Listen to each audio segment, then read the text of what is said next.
In 1963, Richard Langham was a fresh-faced Abbey Road engineer working on Please Please Me.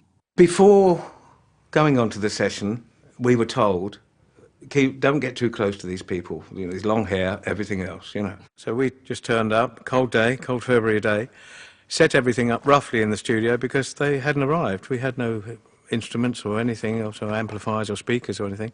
And then finally they arrived. And basically I think more for all of us was let's get this up and let's get on the road. Because by this time probably 10:30, 11, and the session was 10 till 1. So we should have started bang on 10. This is one of the strict rules of the studio. All sessions were logged on recording sheets.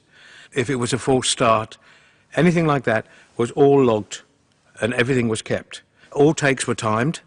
So that if George suddenly said, oh, that was good, we might put that in with number 4, how long was take 4? You could tell him whether the timings were the same and he'd know roughly that they would edit together. And of course you didn't have any idea when you wrote that record that it's now a historical document. No, no one told me when I wrote those 50 years later they'd be examined.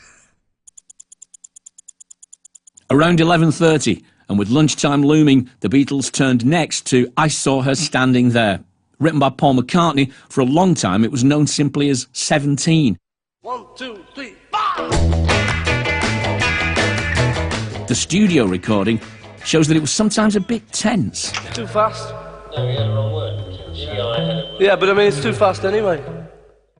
Today things are much more relaxed. About to perform the song are the Stereophonics.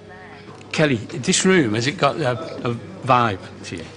Yeah, I mean, we recorded a couple of tracks here before. Yeah. A few years ago, and I mean, it's just one of those studios in the world, really. There's a few in LA and this one, which you can't help, you know, feeling the presence of the records that were made here, really. You chose the track you're going to do, I saw standing there, particularly, didn't you? Yeah. Why this track? I remember on a cassette in my house when I was a kid with all the early Beatles stuff, like I Want to Hold Your Hand and all stuff like that, and this was one of the ones I remember as a kid. So, I mean, there's a lot of stuff on the album which a lot of people probably wouldn't be as familiar with as they might think they would be, you know, on this record. So I think this suited the kind of stuff we were kind of doing as a cover band when we were kids and stuff like that, and it suited the sound of the band and the key and the voices and stuff. So it's just a simple kind of rock and roll song, really. Yeah.